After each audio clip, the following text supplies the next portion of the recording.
بسم اللہ الرحمن الرحیم۔ اپنی گاڑیوں تک پہنچے اور بے عجلت تمام اس علاقے سے دور نکل آئے۔ کافی دور نکل آنے کے بعد ہمیں اپنے عقب میں پہاڑیوں کی طرف سے یکے بعد دیگرے کئی دھماکے سنائی دیے، مگر ہم نے پیچھے دیکھنا بھی مناسب نہیں سمجھا۔ 3 کچھ منٹ ہو چکے تھے جب ہم فیروز کی اقامت گاہ پر واپس پہنچے۔ قیدیوں کے جکڑ بند کا جائزہ لے کر یہ اطمینان کرنے کے بعد کہ ان کے لیے آزادی حاصل کرنا کسی طرح بھی نہیں ہے، انہیں ایک کمرے میں بند کر دیا گیا۔ اس دوران دوسرے لوگوں نے اسلحہ کسی محفوظ مقام تک پہنچا دیا۔ اس کام سے فارغ ہو کر شرافت علی بولا، کاش وہ کتا یہودی ہمارے ہاتھ آ جاتا۔ فکر نہیں کرو یار، بہت جلد وہ بھی ہمارے قبضے میں ہوگا۔ آج کی رات ہم چین سے نہیں بیٹھیں گے۔ ان کے جتنے بھی ٹھکانے ہماری نظر میں ہیں ان سب کو صبح ہونے سے پہلے کھنگال ڈالیں گے۔ ہم کوشش یہی کریں گے کہ آج رات میں ہی وہ ہاتھ آ جائے ہمارے۔ فیروز بولا۔ خان نے کہا، ادھر ادھر ہاتھ پیر مارنے کے بجائے ان دونوں قیدیوں سے کیوں نہ پتہ کیا جائے کہ وہ کہاں گیا ہوگا بھاگ کے۔ ابھی نہیں، ان سے ہم فرصت کے وقت پوچھ گچھ کریں گے۔ ابھی تو ہمیں اپنے طور پر ہی اقدامات کرنا چاہیے۔ آستانے پر ہماری یلغارگی یہاں موجود ان کے ہر آدمی کو خبر ہو چکی ہوگی، لیکن انہیں یہ توقع ہرگز نہیں ہوگی کہ ہم آج ہی رات میں ان کے خلاف کوئی اور کارروائی بھی کر گزریں گے۔ ایسے میں اگر ہم بے خبری میں ان پر جا پڑیں تو ان کے زیادہ سے زیادہ آدمی ختم کیے جا سکتے ہیں۔ فیروز نے جواب دیا۔ میں نے فیروز کی تائید کرتے ہوئے کہا، یہ بالکل ٹھیک کہتے ہو تم۔ دشمن کو برباد یا کمزور کرنے کا کوئی موقع کھونا نہیں چاہیے ہمیں، شرافت علی نے کہا، اور اس سلسلے میں پہل ہمیں اپنے گھر سے ہی کرنا چاہیے۔ کیوں جیلانی، کیا خیال ہے؟ میں نے حیرانی سے اس کو دیکھتے ہوئے کہا، کیا مطلب ہے تمہارا؟ ہمارے گھر میں کون دشمن بیٹھا ہے؟ کھل کر بات کرو بھائی۔ میرا مطلب لیزی سے ہے۔ وہ مارے آستین تمہیں یاد نہیں رہی یا اسے دکھ دینے کو جی نہیں کرتا تمہارا؟ شرافت علی شوخی سے بولا۔ فیروز نے بھی اس کا ساتھ دیتے ہوئے کہا، ایسی حسین صورت کو تکلیف پہنچانے کو کس کا دل چاہے گا بھائی جی؟ کمل کا کھلا ہوا پھول ہے وہ، اور ایسے کامیاب پھول مسل کے پھینک دینے کے لیے تو نہیں ہوتے۔ کیسی ظالمانہ سوچ ہے یار تمہاری۔ بکواس نہیں کرو فیروز، یہ بات کوئی راز نہیں ہے میرے لیے کہ اس کی اصلیت کیا ہے۔ میری فہرست میں اس کا نام پہلے نمبر پر رہا ہے۔ ہمیشہ ہم آج تک ایک دوسرے کو فریب دیتے آئے ہیں، آج اس کا بھی قصہ پاک کر دیں گے ہم، لیکن یہ خیال رکھنا وہ پھول آسانی سے نہیں مسلا جا سکے گا۔ بہت سخت جان اور بے حد شہ زور ہے وہ، اس پر اچانک بے خبری میں ہی قابو پایا جا سکتا ہے، میں نے کہا۔ خان بولا، لیکن تمہارے کھل کر آئزک کے سامنے آ جانے کے بعد کیا یہ ممکن ہے کہ وہ اب بھی تمہارے اسی بنگلے میں موجود ہو؟ میں نے اٹھتے ہوئے کہا، جلدی کرو شرافت علی، یہ بہت اچھی بات سجائی ہے خان نے۔ ہو سکتا ہے اب وہ وہاں نہیں ہو، لیکن زیادہ امکان اس بات کا بھی ہے کہ وہ اب تک وہیں ہو اور آئزک بھی فرار ہو کر اسی کے پاس پہنچ گیا ہو اور وہ دونوں وہاں ہمارے منتظر ہوں۔ یہ تو وہ جانتے ہی ہیں کہ میں بالآخر واپس اسی بنگلے پر پہنچوں گا۔ اوہ، اس بات کا تو مجھے دھیان ہی نہیں آیا تھا۔ چلو ہم چل کر دیکھتے ہیں، اگر وہاں ہوا تو وہ اب بچ کر نہیں جا سکے گا۔ شرافت علی نے کہا، ٹھہرو بھائی، ایسی بھی کیا جلدی ہے، ہم بھی چل رہے ہیں تم دونوں کے ساتھ۔ اگر وہ یہودی بچہ مل گیا تو تم دونوں کے لیے ان دونوں کو قابو کرنا مشکل ہو جائے گا۔ میں جانتا ہوں اس لیزی کو اچھی طرح، 2-4 آدمیوں کے بس کی چیز نہیں ہے وہ، فیروز بولا۔ فیروز نے خان اور گلزمان کو بھی اپنے ساتھ لے لیا۔ طے یہ ہوا کہ میں اور شرافت علی ساتھ جائیں گے اور فیروز وغیرہ چند منٹ کے بعد ہمارے پیچھے آئیں گے۔ شرافت علی نے بتایا تھا کہ بنگلے میں داخل ہونے کا ایک چھوٹا سا عقبی دروازہ بھی ہے جس کا شاید کسی کو علم نہیں ہے، کیونکہ ادھر کسی کا گزر نہیں ہوتا، لہذا ہم دونوں کو اسی راستے سے بنگلے میں جانا ہے۔ فیروز وغیرہ سامنے کی طرف سے ہی آئیں گے۔ عقبی دروازے میں باہر سے تالا پڑا رہتا ہے جس کی چابی شرافت علی کے پاس ہر وقت موجود رہتی ہے۔ چنانچہ میں اور شرافت علی پہلے روانہ ہو گئے۔ میرا خیال تھا کہ روانہ ہونے سے پہلے بنگلے پر فون کر لیا جائے تاکہ یہ پتہ چل جائے کہ لیزی وہاں تنہا ہی ہے یا آئزک بھی اس کے پاس موجود ہے، لیکن شرافت علی اور فیروز وغیرہ نے میرے اس خیال کو مسترد کر دیا۔ ان کا کہنا تھا اس طرح وہ لوگ ہوشیار ہو جائیں گے، جبکہ ہمیں ان کو بے خبری میں ہی جا دبوچنا ہے۔ آپ جانتے ہیں میں تو ایک عملی آدمی ہوں، دماغ سے زیادہ ہاتھ پیروں سے کام لینے کا عادی رہا ہوں۔ جب بھی راستے میں کوئی سنگے گراں حائل ہوا میں نے اسے بے سوچے سمجھے اکھاڑ پھینکا ہے، مگر اس بار میرا واسطہ دنیا کے شاطر ترین لوگوں سے تھا، ایسے لوگوں سے جو مجھے اب تک ملنے والے تمام لوگوں سے بہت مختلف، بالکل جدا مزاج رکھتے تھے۔ ان کے شاطر ذہن ایسی ایسی چالیں چلتے تھے کہ عام آدمی تو دو ہی چالوں میں مات کھا جاتا تھا۔ مجھے چونکہ دماغ کو استعمال کرنے کی عادت نہیں تھی، اس لیے میں فیروز کے مشورے مان لیا کرتا تھا، اور اب تک مجھے ان کے کسی مشورے پر عمل کر کے کوئی نقصان نہیں پہنچا تھا۔ چنانچہ میں نے آج بھی ان کی بات مان لی تھی اور شرافت علی کے ساتھ چل دیا تھا۔ بنگلے کے عقب میں جو عمارت تھی وہ شاید برسوں سے ویران پڑی تھی، اس کے مالک کو اس کی دیکھ بھال سے بھی کوئی دلچسپی معلوم نہیں ہوتی تھی۔ ہم جس پتلی سی گلی میں کھڑے تھے وہ شرافت علی کے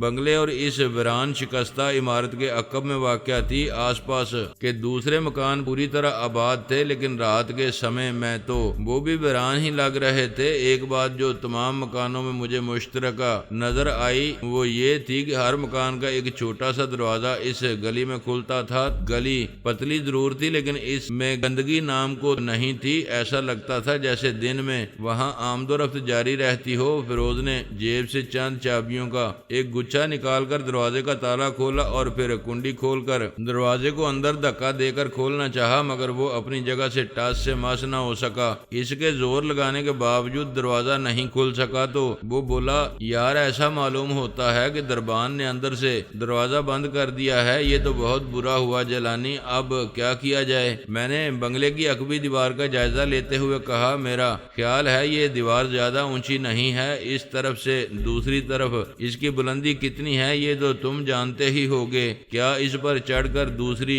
طرف اترا جا سکتا ہے؟ بلندی تو دونوں طرف تقریباً یکساں ہی ہے، مگر سوال یہ ہے اس پر چڑھے گا کون اور کیسے؟ شرافت علی نے پوچھا۔ اس پر چڑھنا کوئی مشکل کام تو نہیں ہے، میں ابھی چڑھ جاتا ہوں، البتہ دوسری طرف اترنے کا مسئلہ تھا۔ اب اگر دونوں طرف کی بلندی یکساں ہے تو میں آسانی سے ادھر بھی سکتا ہوں، میں اندر جا کر دروازہ کھول دوں گا، پھر تم بھی اندر آ جانا، لیکن تم چڑھو گے کس طرح دیوار پر؟ یہاں تو ایسی اونچی جگہ بھی نہیں ہے، اور یوں کھڑے کھڑے دیوار کی کگر تک ہاتھ کیسے جائے گا؟ کیا تم میرا بوجھ سہار سکو گے؟ مجھے اپنے کندھوں پر لے کر کھڑے ہو سکو گے؟ میں نے اس کے سوال کو نظر انداز کر کے پوچھا۔ اوہ، تو تم میرے کندھوں پر کھڑے ہو کر چڑھو گے؟ ٹھیک ہے، آؤ، پھر میرا خیال ہے میں اٹھا لوں گا تمہیں۔ وہ دیوار کی طرف منہ کر کے اکڑوں بیٹھ گیا۔ میں بہت سنبھل کر رسانیت کے ساتھ اس کے کندھوں پر جا چڑھا۔ وہ دونوں ہاتھوں سے میرے پاؤں پکڑ کر آہستہ آہستہ سیدھا کھڑا ہو گیا۔ اس کے اٹھتے ہی میرے ہاتھوں نے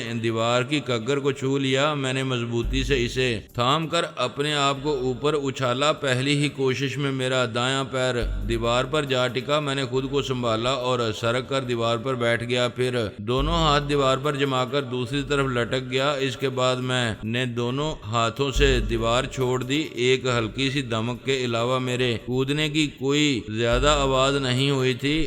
اندر کودنے کے بعد چند ثانیے میں نے چوروں کی طرح وہیں بیٹھے بیٹھے اطراف میں نظریں دوڑا کر دیکھا اور مطمئن ہو کر کھڑا ہو گیا۔ بنگلے کے اس حصے میں مکمل تاریکی اور سناٹا تھا، ایسا لگتا تھا جیسے یہاں کوئی رہتا ہی نہ ہو۔ میں نے آگے بڑھ کر دروازے کی کنڈی تلاش کر کے کھول دی۔ شرافت علی دروازے کو دھکا دے کر اندر آ گیا اور دروازہ دوبارہ بند کرتے ہوئے سرگوشی میں بولا، یہاں سے تو ایسا لگتا ہے جیسے اندر کوئی بھی موجود نہ ہو۔ لگتا تو ایسا ہی ہے، پھر بھی ہم بہت احتیاط سے آہٹ پیدا کیے بغیر آگے بڑھیں گے۔ یہ بھی تو ہو سکتا ہے کہ وہ اندر اندھیرا کر کے ہماری گھات لگائے بیٹھے ہوں، لہٰذا ہمیں احتیاط کا دامن ہاتھ سے نہیں چھوڑنا چاہیے۔ میں نے اسے سمجھاتے ہوئے کہا، ہاں، احتیاط سے آگے بڑھنا اور ہمیشہ احتیاط کو ملحوظ رکھنا اچھی بات ہے، لیکن سامنے گیٹ پر چوکیدار کے ہوتے ہوئے وہ ہمیں یہ تاثر دینے کی کوشش کریں کہ اندر کوئی نہیں ہے، یہ تو حماقت ہی ہوگی سراسر۔ شرافت علی نے آگے قدم بڑھاتے ہوئے کہا، اندر داخل ہو کر ہم نے ایک ایک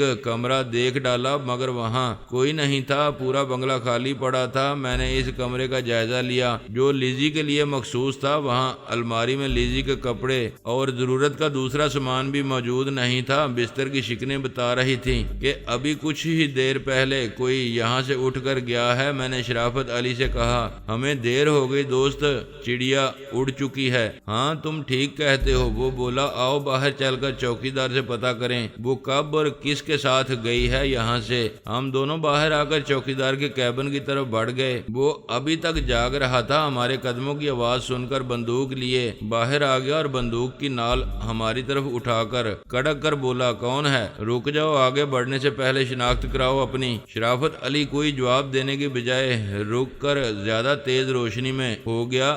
گیٹ کے دونوں جانب اور چوکیدار کے کیبن کے دروازے پر طاقتور بلب رات بھر روشن رہتے تھے اور ان کی روشنی میں بنگلے کے سامنے کا یہ پورا حصہ واضح اور صاف نظر آتا تھا۔ چوکیدار نے شرافت علی کو دیکھتے ہی بندوق کی نال نیچے کر کے کہا، ارے صاحب، آپ اندر کب گئے تھے؟ میں نے تو آپ دونوں کو اندر جاتے ہوئے بالکل نہیں دیکھا، نہ ہی میں نے گیٹ کھولا تھا آپ کے اندر جانے کے لیے۔ پھر آپ اندر کیسے چلے گئے صاحب؟ وہ حیران اور پریشان نظر آنے لگا تھا۔ شرافت علی نے اس کی طرف بڑھتے ہوئے مسکرا کر نرم لہجے میں کہا، پریشان ہونے کی ضرورت نہیں ہے، ہم ابھی کوئی 5 منٹ پہلے پیچھے والے دروازے سے آئے ہیں۔ تم یہ بتاؤ وہ میم صاحب کب باہر گئی تھی؟ اب تک واپس نہیں آئی۔ وہ ابھی کوئی آدھا پونا گھنٹہ ہوا جب ہی گئی ہے صاحب، اور جاتے ہوئے یہ خط دے گئی ہے جلانی صاحب کے واسطے۔ اس نے اپنی جیب سے ایک باندھا لفافہ نکال کر آگے بڑھا دیا۔ میں نے آگے بڑھ کر جھپٹنے کے انداز میں اس کے ہاتھ سے لفافہ لے کر جلدی سے چاک کیا اور اندر سے خاتے نکال کر پڑھنے لگا۔ اس نے لکھا تھا، جناب علی، ابھی آئزک نے ٹیلی فون کے ذریعے اطلاع دی ہے کہ آپ نے اس کے آستانے پر حملہ کر کے اسے ہلاک کرنے کی کوشش کی تھی۔ وہ بمشکل تمام اپنی جان بچا کر وہاں سے نکل سکا ہے۔ اس نے مجھے بھی اپنے پاس پہنچنے کو کہا ہے کیونکہ اب یہاں میری بھی جان کو خطرہ ہے۔ آئزک پر ناکام حملے کے بعد آپ مجھے ہی نشانہ بنائیں گے، یہ بات میں بھی جانتی ہوں، اس لیے میں نے فیصلہ کیا ہے کہ آپ کے واپس آنے سے پہلے میں یہاں سے نکل جاؤں۔ میں یہ بھی جانتی ہوں کہ میں آپ کی نظر میں قابل گردن زدنی ہوں، حالانکہ میں نے آپ سے کبھی بے وفائی نہیں کی۔ آپ کے تمام منصوبوں اور ساری سرگرمیوں سے واقف ہونے کے باوجود میں نے آج تک یا کسی اور تنظیم کے اہم شخص کو آپ کے خلاف کوئی کارروائی نہیں کرنے دی۔ میں خوب جانتی تھی کہ آپ شرافت علی اور فیروز کے ساتھ مل کر کیا منصوبے بنا رہے ہیں۔ ان میں سے کچھ باتیں کبھی کبھی آئزک کے کانوں میں بھی پڑ جاتی تھیں۔ وہ آپ کی طرف سے مشکوک ہو جاتا تھا لیکن میں ہر بار اسے مطمئن کر دیتی تھی۔ مجھے یہ بھی پتا تھا کہ آج رات آپ لوگ آستانے کی اینٹ سے اینٹ بجا دینے کا ارادہ رکھتے ہیں، چنانچہ میں نے آپ کی کامیابی کی راہ ہموار کرنے کے لیے وہاں کے بہت سے خوفناک قسم کے محافظوں کو مختلف کاموں کے بہانے وہاں سے ہٹا دیا تھا۔ میری دلی خواہش تھی کہ آپ اور آپ کے ساتھی اپنے مشن سے کامیاب ہو کامران لوٹیں اور آپ اس یہودی آئزک کا کام تمام کرنے میں کامیاب ہو جائیں، لیکن بدقسمتی سے اس شیطان کو بھاگ نکلنے کا موقع مل گیا۔ آپ حیران ہوں گے میں ایسا کیوں چاہتی ہوں، تو سنیں میں آپ کو ایک راز کی بات بتا دوں۔ میں دراصل وہ نہیں ہوں جو آپ آج تک مجھے سمجھتے رہے ہیں۔ میں کون ہوں یہ وقت آنے پر آپ کو معلوم ہو جائے گا، اور مجھے یقین ہے جب آپ کو میری حقیقت کا علم ہوگا تو آپ مجھے اپنانے میں ذرا بھی تعامل نہیں کریں گے۔ میرے یہاں سے جانے کی دوسری اور بڑی وجہ یہ ہے کہ میں ابھی آئزک وغیرہ پر اپنی اصلیت ظاہر نہیں ہونے دینا چاہتی۔ میں نے برسوں کی محنت کے بعد تنظیم میں ایک اہم مقام اور تنظیم کے بڑوں کا اعتماد حاصل کیا ہے۔ میرے سامنے بہت بڑے مقاصد ہیں جن کی تکمیل سے قبل میں یہ اعتماد کھونا نہیں چاہتی۔ آپ سے ایک گزارش ہے کہ آپ اس بنگلے میں اپنی سکونت قائم رکھیں، اسے ترک نہ کریں تاکہ میں وقت ضرورت آپ سے رابطہ قائم کر سکوں، یہ میں آپ کو یقین دلاتی ہوں کہ یہاں رہتے ہوئے تنظیم آپ کو کوئی نقصان نہیں پہنچا سکے گی۔ آپ کے خلاف ہونے والے ہر فیصلے اور ہر کارروائی کا آپ کو قبل از وقت علم ہو جایا کرے گا۔ آپ لوگوں نے آج کی کارروائی سے مجھے دور رکھنے کے لیے جیرالڈ کو قتل کرا دیا، یہ بھی اچھا ہی ہوا، ایک خطرناک کانٹا ہمیشہ کے لیے نکل گیا۔ اس طرح اگر آپ لوگ ایسا نہ بھی کرتے تب بھی میں آپ کو اپنا کام کرنے کا موقع فراہم کر ہی دیتی۔ ایک بات میں آپ کو خاص طور پر بتا رہی ہوں، تنظیم کے پاس آپ کے دوستوں اور بہی خواہوں کے جو فہرست ہے اس میں فردوسی بیگم کا نام اور پتہ بھی موجود ہے۔ تنظیم نے آپ کے امریکہ سے روانہ ہونے سے پہلے ہی اپنے کچھ کارکنوں کو ایسے تمام لوگوں پر نظر رکھنے کی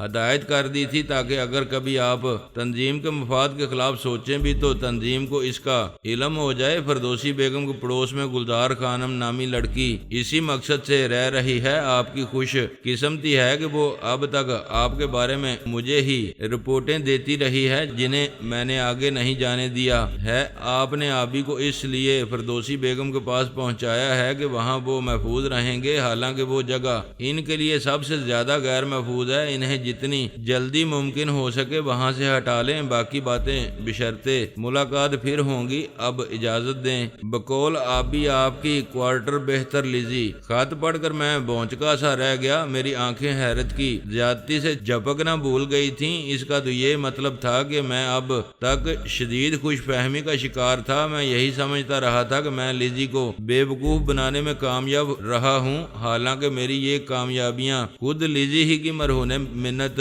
تھیں۔ اگر وہ نہیں چاہتی تو میں شاید ایک قدم بھی نہ اٹھا سکتا۔ اتنے منظم اور بے پناہ وسائل رکھنے والوں کے سامنے میری حیثیت ہی کیا تھی؟ جب وہ چاہتے مجھے چیونٹی کی طرح مسل کر رکھ دیتے اور کسی کو پتہ بھی نہیں چلتا کہ وہ غلام جیلانی عالم میں جس کا شہرہ تھا اچانک کہاں گم ہو گیا، آسمان کھا گیا یا زمین نے نگل لیا اسے۔ کسے اتنی فرصت تھی جو یہ جاننے کی بھی کوشش کرتا کہ میرا انجام کیا ہوا؟ مجھے یوں حیران و پریشان کھڑے دیکھ کر شرافت علی بولا، کیا بات ہے جیلانی، کیا لکھا ہے اس میں؟ تم اتنے حیران و پریشان کیوں ہو؟ میں نے وہ خط اس کی طرف بڑھاتے ہوئے جواباً کہا، تم خود پڑھ کر دیکھ لو، اس نے تو مجھے عجیب الجھن میں مبتلا کر دیا ہے یار۔ شرافت علی نے خط میرے ہاتھ سے لے کر پڑھنا شروع کیا۔ خط کو پڑھتے ہوئے اس کے ماتھے پر بھی تردد کی لکیریں ابھرنے لگی تھیں۔ پورا خط پڑھنے کے بعد وہ بولا، یہ تو بڑی عجیب بات ہے جیلانی، ہم نے اس کے بارے میں اس طرح تو سوچا نہیں تھا، کبھی جھوٹ تو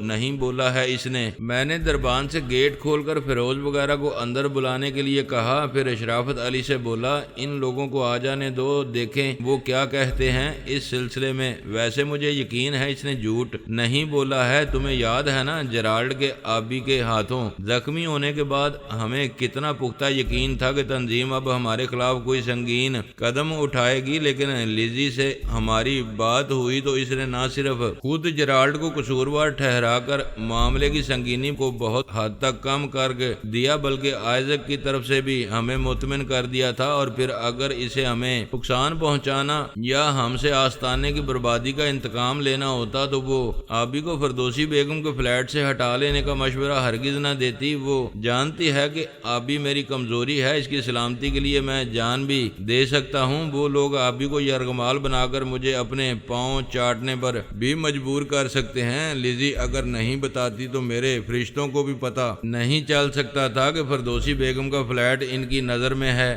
اس دوران دربان نے گیٹ کھول کر فیروز کو گاڑی اندر لانے کے لیے راستہ دے دیا تھا۔ اس نے اندر آ کر گاڑی میرے اور شرافت علی کے نزدیک روک کر کھڑکی سے سر باہر نکال کے پوچھا، تم دونوں یہاں کیوں کھڑے ہو؟ خیریت تو ہے نا؟ کیا لیزی یہاں نہیں ملی؟ ہاں، وہ ہمارے آنے سے تھوڑی دیر پہلے نکل گئی ہے یہاں سے۔ تم لوگ اندر ڈرائنگ روم میں چلو، وہاں بیٹھ کر باتیں کریں گے۔ ہمارے پاس اتنا وقت کہاں ہے بھائی، صبح کا اجالا پھیلنے سے پہلے میں ان کے 2 اور ٹھکانوں کو ختم کر دینا چاہتا ہوں، اور صبح ہونے میں 1 گھنٹہ ہی رہ گیا صرف۔ وہ نکل گئی ہے تو خاک ڈالو اس پر، ابھی تو ہم جلد ہی ڈھونڈ نکالیں گے ان دونوں کو۔ نہیں یار، بات یہ نہیں ہے جو تم سمجھ رہے ہو، معاملہ کچھ اور ہی رخ اختیار کر گیا ہے۔ اس سلسلے میں مشورہ کرنا چاہتا ہوں میں تم سے۔ اب مزید کوئی کارروائی کرنے سے پہلے ہمیں سوچنے سمجھنے کی ضرورت پیش آ گئی ہے۔ تم اندر تو چلو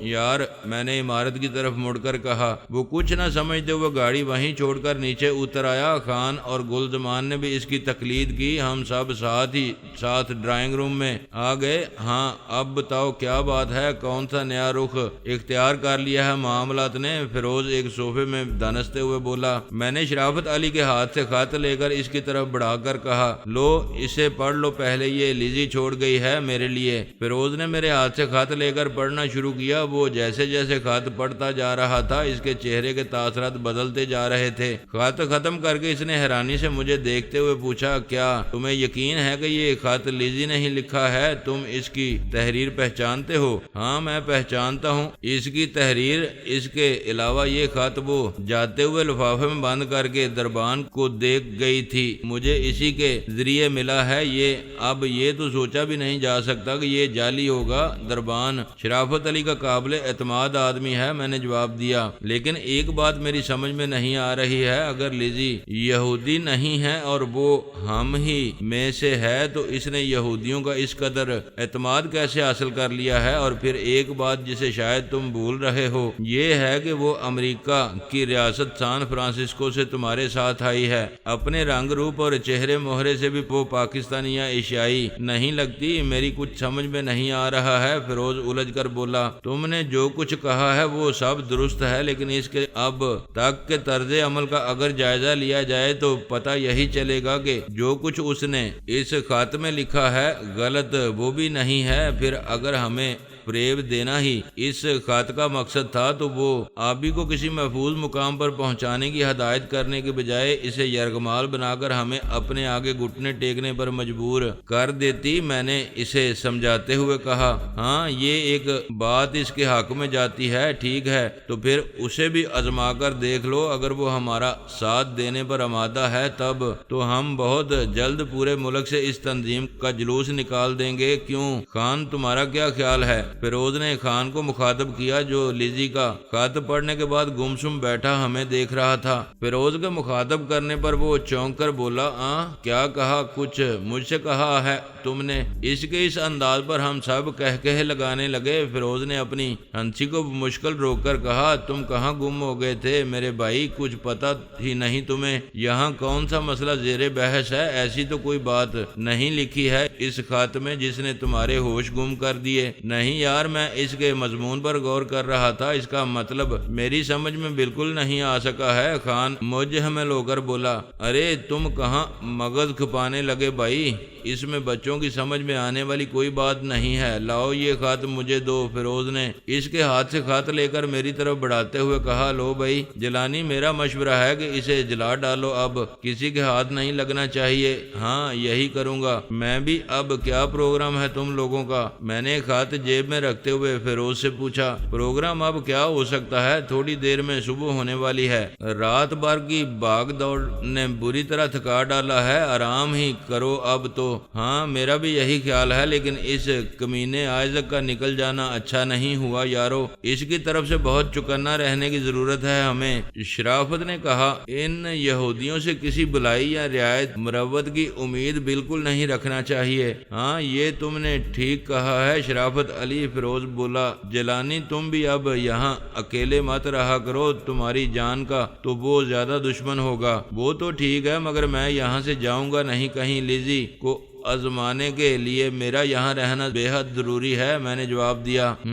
فیروز ہنکارا بھر کر کچھ دیر سوچتا رہا، پھر بولا، ٹھیک ہے جیلانی، اگر تمہاری یہی مرضی ہے تو میں گلزمان اور انور کمال کو مستقل طور پر تمہارے ساتھ ہی چھوڑ دوں گا۔ ابھی تک یہ دونوں دور دور رہ کر تمہاری نگرانی کرتے رہے تھے، مگر آج سے یہ تمہاری باڈی گارڈ کی حیثیت سے ہر وقت تمہارے ساتھ ہی رہا کریں گے۔ اچھا اب ہم چلتے ہیں۔ وہ اٹھ کر کھڑا ہو گیا۔ شرافت علی اور خان بھی اس کے ساتھ ہی اٹھ گئے۔ میں انہیں دروازے تک الوداع کہنے ساتھ گیا تھا۔ شام کے 5 بجے تھے جب گلزمان نے آ کر مجھے جگایا۔ نیند سے اس وقت بھی میرا برا حال تھا، لیکن جب اس نے بتایا کہ لیزی کا فون ہے تو میں ہڑبڑا کر اٹھ بیٹھا۔ ڈرائنگ روم میں پہنچا تو وہاں انور کمال بھی موجود تھا۔ میں نے ٹیلی فون کا ریسیور اٹھا کر ہیلو کہا۔ دوسری طرف لیزی ہی تھی۔ میری آواز سن کر شوخ انداز میں بولی، کیا بات ہے جناب علی، آج تو آپ نے پورا دن سو کر گزار دیا۔ ہاں، دراصل رات میں ایک لمحے کے لیے نہیں سو سکا تھا، لیکن تمہیں یہ کیسے معلوم ہوا؟ میں نے قدرے حیرانی سے پوچھا۔ دوپہر سے اب تک یہ تیسری بار فون کیا ہے میں نے آپ کو۔ 2 بار تو میں نے یہ سن کر کہ آپ سو رہے ہیں سلسلہ منقطع کر دیا تھا۔ اچھا، ایسی کیا خاص بات ہے جس کے لیے تم دوپہر سے مجھے فون کر رہی ہو؟ میں نے معلوم کیا۔ بہت خاص بات ہے۔ پہلے تو آپ یہ بتائیں، میں جو خط دربان کے پاس چھوڑ کر آئی تھی وہ آپ نے پڑھ لیا تھا؟ اس نے پوچھا۔ ہاں، وہ پڑھ لیا تھا میں نے، اسی لیے اب تک اس بنگلے میں موجود ہوں، میں نے جواب دیا۔ مجھے خوشی ہے آپ نے میری باتوں پر یقین کر کے میرے مشورے پر عمل کیا، لیکن ایک بات میری سمجھ میں نہیں آ سکی جناب علی۔ وہ کون سی بات ہے جو سمجھ میں نہیں آ سکی ہے تمہاری؟ ذرا وضاحت کرو۔ میں نے کہا، میں نے آپ کو لکھا تھا آبی کو فردوسی بیگم کے گھر سے الگ کر دیں، لیکن میری اطلاع کے مطابق وہ ابھی تک وہیں ہیں۔ اوہ، تھکن اور نیند نے مجھے اس کی مہلت ہی نہیں دی تھی۔ بہرحال اب میں بہت جلد اسے وہاں سے لے آؤں گا، میں نے جواب دیا۔ ہاں، جتنی جلدی ہو سکے انہیں ہٹا لیں وہاں سے، اور فردوسی بیگم سے بھی کہیں وہ 1 آدھ مہینے کی دفتر سے چھٹی لے کر کہیں چلی جائے۔ وہ وہاں نہیں ہوگی تو کوئی ادھر کا رخ نہیں کرے گا۔ اس کے علاوہ شرافت علی کو ہوشیار کر دیں، آج رات 1 اور 2 بجے کے درمیان اس کی کوٹھی پر ڈاکہ پڑے گا۔ ابھی کافی وقت ہے، وہ ڈاکوؤں سے نبٹنے کا انتظام کر سکتا ہے۔ اس کے علاوہ اسے کہیں وہ اپنے بیوی بچوں کو کچھ عرصے کے لیے کہیں بھیج دے، لیکن اس طرح کے ان کی نقل و حرکت کا کسی کو پتہ نہ چل سکے۔ اس نے کہا، کیوں؟ کیا اس کے بچوں کے لیے کوئی خطرہ ہے یہاں؟ کیا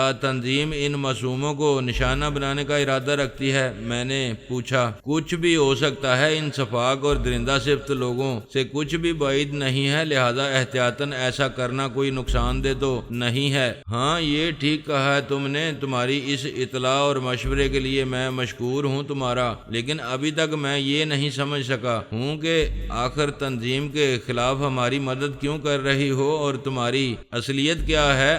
عجیب مخمصے میں گرفتار کر رکھا ہے تم نے مجھے۔ اپنے ذہن کو زیادہ نہ تھکائیں جناب علی، میں نے کہا ہے نا، وقت آنے پر آپ کو میرے بارے میں سب کچھ معلوم ہو جائے گا، پھر کوئی الجھن نہیں رہے گی آپ کی۔ فی الحال اتنا ہی کافی ہے کہ میں آپ کے اور آپ کے ملک کے بہی خواہوں میں سے ہوں اور آپ کی سلامتی چاہتی ہوں۔ اس نے سلسلہ منقطع کر دیا۔ میں نے فوراً شرافت علی کے نمبر ڈائل کیے۔ دوسری طرف سے فون خود شرافت علی نے ہی اٹھایا تھا۔ میں نے اس کی آواز سنتے ہی کہا، شرافت علی، جتنی جلدی ہو سکے میرے پاس چلے آؤ، بے حد ضروری اطلاع ہے تمہارے لیے۔ اوہ، ٹھیک ہے، میں بس 15 منٹ میں پہنچ رہا ہوں تمہارے پاس، شرافت علی نے کہا۔ میں نے اس کا جواب سننے کے بعد ریسیور کریڈل پر ڈال کر سلسلہ منقطع کر دیا۔ انور نے پوچھا، کیا کوئی بہت اہم اطلاع دینے کے لیے فون کیا تھا لیزی نے؟ اس لڑکی نے تو ذہن کو الجھا کر رکھ دیا ہے، کیا آپ کو اعتبار ہے اس پر؟ میں نے اس کے ساتھ ہی صوفے پر بیٹھتے ہوئے کہا، کسی کو پوری طرح آزمائے بغیر اعتبار یا بے اعتباری کا کوئی سوال ہی پیدا نہیں ہوتا۔ ویسے اس وقت اس نے جو کچھ کہا ہے اگر وہ درست ہے تو ہمیں اس پر تھوڑا بہت اعتبار تو کرنا ہی پڑے گا۔ اوہ اچھا، ایسی کیا بات کہہ دی ہے اس نے جناب؟ یہی تو معلوم کرنا چاہتا ہوں میں، اس نے کہا۔